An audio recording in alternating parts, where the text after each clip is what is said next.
বিজেপিৰ বৰভেটি কপাই আজি আঞ্চলিক দল অৰ্থাৎ ৰাইজৰ দলত যোগদান কৰিলে কেইবাগৰাকীও বিজেপি নেতাই আৰু যেহেতুকে তৃণমূল পৰ্যায়ত এতিয়া বিজেপিত বিদ্ৰোহ আৰম্ভ হৈছে সেই বিদ্ৰোহ কেৱল উজনি অসমতে থমকি ৰোৱা নাই উজনিৰ পৰা নামনিলৈকে সকলোতে এতিয়া বিজেপিৰ বিদ্ৰোহ তৃণমূল পৰ্যায়ত তেনেস্থলত বিজেপি শক্তিহীন হ'ব নেকি এনে ধৰণৰ প্ৰাসংগিকতা এনে ধৰণৰ বিষয় লৈ চৰ্চা চলিছে কাৰণ আজি দুজনকৈ বিজেপিৰ আঞ্চলিক পৰ্যায়ৰ নেতাই অৰ্থাৎ জিলা পৰ্যায়ৰ নেতাই ৰাইজৰ দলত যোগদানৰ পাছতে এতিয়া প্ৰশ্ন উঠিছে উজনি অসমত ক্ৰমান্বয়ে ভেটি হেৰুৱাবলৈ গৈ আছে নেকি বিজেপিয়ে এই মুহূৰ্তত দৃশ্য দেখুৱাবলৈ চেষ্টা কৰিছো আজি ৰাইজৰ দলত যোগদান কৰিলে যুধিষ্ঠিৰ গগৈ আৰু ভৱ মোহনে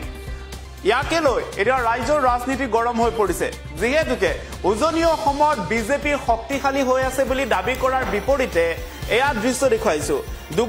এগৰাকী হৈছে প্ৰাক্তন শিৱসাগৰ জিলা সভাপতি আছিলে বিপৰীতে আনগৰাকী যুধিষ্ঠিৰ গগৈ তেওঁ লুপ্তপ্ৰায় শদিয়া জিলাৰ অৰ্থাৎ বৰ্তমান তিনচুকীয়াৰ প্ৰাক্তন সভাপতি হিচাপে তেওঁ দায়িত্ব নিৰ্বাহ কৰিছিলে তেনে ক্ষেত্ৰত দুয়োগৰাকী নেতাই যেতিয়া আঞ্চলিক বা জিলা পৰ্যায়ৰ পৰা নেতাই দল ত্যাগ কৰিলে আৰু ৰাইজৰ দলত যোগদান কৰিলে এতিয়া সৰ্বত্ৰে চৰ্চাৰ কেন্দ্ৰবিন্দু হৈ পৰিছে কালিৰ দিনটো কেইবাটাও বিজেপি কেইবাগৰাকীও নেতাই বিজেপিৰ তৃণমূল পৰ্যায়ৰ নেতাই দল ত্যাগ কৰিছে তাৰ ভিতৰত আছিলে ৰঙিয়া আৰু আছিলে তিতাবৰত গৌৰৱ গগৈ যি সমষ্টি আছিলে সংসদীয় সমষ্টি সেই সংসদীয় সমষ্টিৰ অন্তৰ্গত তিতাবৰৰ এজন বিজেপি কৰ্মীয়ে দল ত্যাগৰ পাছতে এতিয়া প্ৰশ্ন উঠিছে উজনিত বৰ ভেটি হেৰুৱাবলৈ গৈ আছে নেকি বিজেপিয়ে এনে ধৰণৰ বহু প্ৰশ্নৰ অৱতাৰণা হৈছে আনহাতে আজি যোগদান কৰিয়ে কেইবাটাও বিজেপিৰ বিৰুদ্ধে বিস্ফোৰক মন্তব্য কৰিছে কাৰণ বিজেপিত এতিয়া ৰাষ্ট্ৰৰ বাবে নহয় ব্যক্তিগত তুষ্টিত ব্যক্তিগত পূজাত বেছি গুৰুত্ব দিয়ে ব্যক্তি পূজাক বিশেষ গুৰুত্ব প্ৰদান কৰিছে এনে ধৰণৰ বহুকেইটা অভিযোগ উত্থাপন কৰিছে এতিয়া সদ্য ত্যাগী বিজেপি নেতাসকলে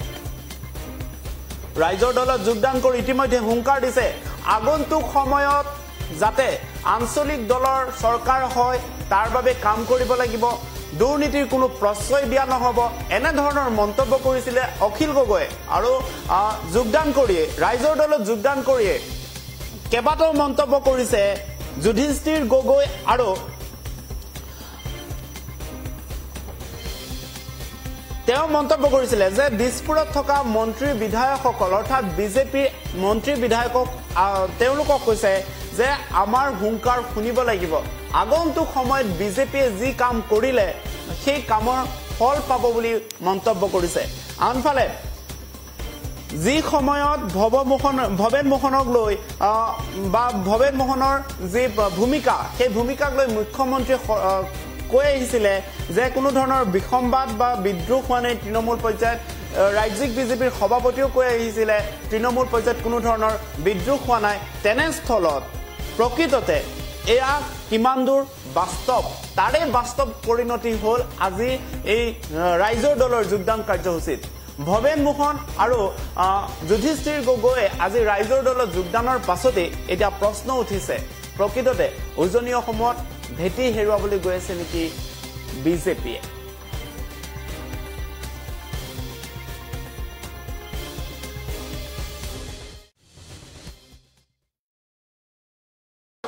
দিছপুৰে গম পাব লাগিব আজি এই মহাবাহু ব্ৰহ্মপুত্ৰৰ পাৰত এক নতুন ভূমিকম্প আৰম্ভ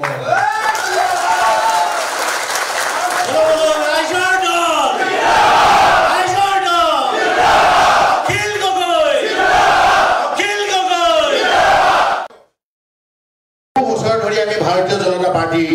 কৰিছিলো মোৰ দৰে লাখ লাখ ভাৰতীয় জনতা পাৰ্টি নিষ্ঠাবান সদস্যই দুবাৰকৈ অসমত চৰকাৰ প্ৰতিষ্ঠা কৰিবলৈ সক্ষম হৈছিল আৰু যিসকল ব্যক্তিয়ে জীৱনৰ সকলো আৰু সৰ্বস্ব ত্যাগ কৰি ধন মন তন আৰু নিজৰ যৌৱন জীৱনৰ কৰ্মময় সময়ৰ আটাইতকৈ অধিক সংখ্যক সময়ে ভাৰতীয় জনতা পাৰ্টি যিসকল নিষ্ঠাবান কৰ্মীয়ে ত্যাগ কৰিছিল সেইসকলৰ ত্যাগৰ বিনিময়ত অসমত দুবাৰকৈ চৰকাৰ আৰম্ভ হৈছে আৰু ভাৰতীয় জনতা পাৰ্টি ইমান সুন্দৰ বক্তব্য আছিলে ইমান সুন্দৰ নীতি আৰু আদৰ্শ আছিলে যি নীতি আদৰ্শৰ প্ৰতি আকৰ্ষিত হৈ অসমীয়া মানুহে উপুৰি খাই ভোট দিছিল আৰু এইখন চৰকাৰ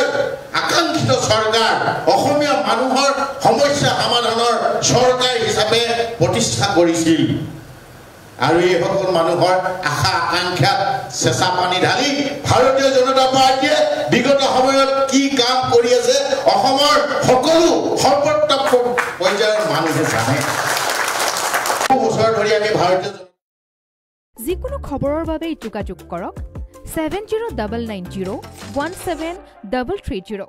আৰু 7099017110 নম্বৰত যিকোনো খবৰৰ